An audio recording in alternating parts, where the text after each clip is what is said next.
तो हेलो दोस्तों, ये देख सकते हैं ये है पल्सर NS 200 BS3 मॉडल। और अभी इसमें एक सेल्फ़ स्टार्ट की प्रॉब्लम आ गई है। मतलब ऐसे सेल्फ़ करते तो कट कट की आवाज़ आती है। तो ये यहाँ पर ये जो स्टार्टर रिले है तो इसमें ये कट कट की आवाज़ आ रही है। वैसे तो फिर ये स्टार्ट नहीं हो रही है। देखिए इस तरह से करती है तो उसमें से आवाज़ आ रही है इस तरह की। तो मैं बहुत परेशान हो गया था। मैंने सोचा ये इसमें कैसे आवाज़ आ रही है, तो इसकी रिले वगैरह ख़राब तो नहीं हो गई, या फिर स्टार्टर मोटर जो है वो काम नहीं कर रही, या फिर फ्यूज़ काम नहीं कर रहा।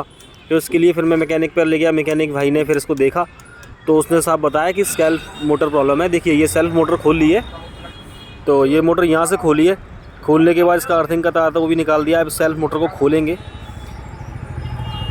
तो सेल्फ़ मोटर खोलने के बाद देखते हैं फिर क्या होता है। ये देखिए ये सेल्फ़ स्टार्ट मोटर है पल्सर NS 200 की। तो इसको पूरा खोल दें और खोलने के बाद देखेंगे फिर इसमें क्या होता है, मतलब ये काम ठीक से कर रही है कि नहीं। सबसे पहले इसको चेक कर लेते हैं एक बार। तो हम 12 वोल्ट से इसको पहले चेक करने जाएंगे। तो देख सकते हैं वीडियो में, जैसे कि ये देखिए यहाँ पर हमने प्लस और माइनस का वायर लगा के इसको चेक किया है। हम लोग सुबह घूमेगी ये, तो देखिए ये घूम नहीं रही है और करंट आ रहा है बराबर, लेकिन जो घूम नहीं रही। तो इसका मतलब इसको खोलेंगे। खोलने के बाद इसमें चेक करेंगे इसके जो वो होते हैं कार्बन के जो बुश लगे होते हैं वो घिस गए होंगे, या फिर इसकी आर्मेचर में कुछ प्रॉब्लम होगी। तो देखिए इसको इस तरह से खोलने के बाद देखिए ये इस तरह से वो खोलेंगे। तो ये खोलने के बाद है ना, इसमें ना आर्मेचर निकलेगा इसका। और इसके देखिए ये देखिए दोस्तों, तो ये पूरा अंदर है। और 4 इसके अंदर बुश लगते हैं, कार्बन बुश जो होते हैं ग्रेफाइट वाले वो लगते हैं। ये इसका आर्मेचर है। तो आर्मेचर तो घिस ही गया है लगभग।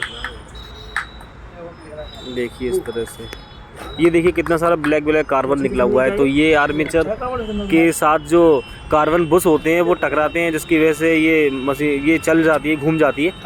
तो अब इसमें चारों कार्बन बुश है नहीं लगेंगे। ये अंदर का कुछ मैग्नेटिक फील्ड है, चारों तरफ इसकी मैग्नेट लगी हुई है, जिसकी वजह से घूमती है आर्मेचर, इंजन को स्टार्ट करता है ना ये।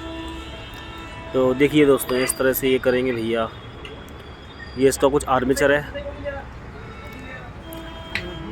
इसमें 4 कार्बन बुश लगते हैं। तो ये 4 कार्बन बुश एक एक करके लगाएंगे। देखिए ये इस तरह का कुछ रहता है। और ये कितने का है मैं भी अभी आपको दिखाऊंगा।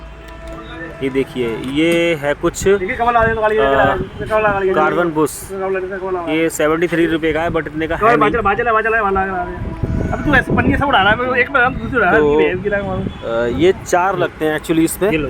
वैसे बाजार पल्सर 150 में तो 2 ही लगते हैं, इसमें 4 लगते हैं। तो चारों सेट करना पड़ते हैं। फिर उसके बीच में आर्मेचर आता है, जैसे कि इस तरह से देख सकते हैं आप। ये इसको कस रहे हैं चारों कार्बन। बैठे भूख लगी है, चाय भी नहीं पी, तो कसते हैं। इसी की वजह से गाड़ी स्टार्ट नहीं उड़ती, क्योंकि वो कट की आवाज़ आ रही थी। तो मुझे लगा बैटरी चली गई है या फिर फ्यूज़ चले गया है, बड़ा कन्फ्यूज़ थे। फिर बाद में पता चला कि ये सेल्फ स्टार्ट मोटर चली गई है। तो ज़्यादा दिक्कत नहीं है इसमें।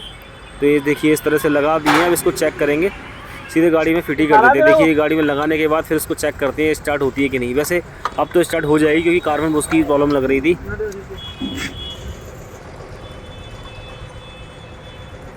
ये थोड़ा सा प्रॉब्लम है यहाँ पर, 2-3 पेच लगते हैं यहाँ पर। और ये देखिए ये लगने के बाद ये इस तरह से गाड़ी को स्टार्ट हो जाती है। और इसका मतलब वो कार्बन जो बुश थे वो लगा दिए गए, इससे ये सेल्फ स्टार्ट मोटर जो है वो काम करना शुरू हो गई है, गाड़ी चालू हो चुकी है। तो दोस्तों जब भी आपकी बाइक में इस तरह की प्रॉब्लम आती है, कट की आवाज़ आती है, तो ये सोचिए कि मतलब उसकी सेल्फ स्टार्ट मोटर उसको एक बार मैकेनिक को दिखाइए, जिससे कि गाड़ी सही हो जाए। धन्यवाद।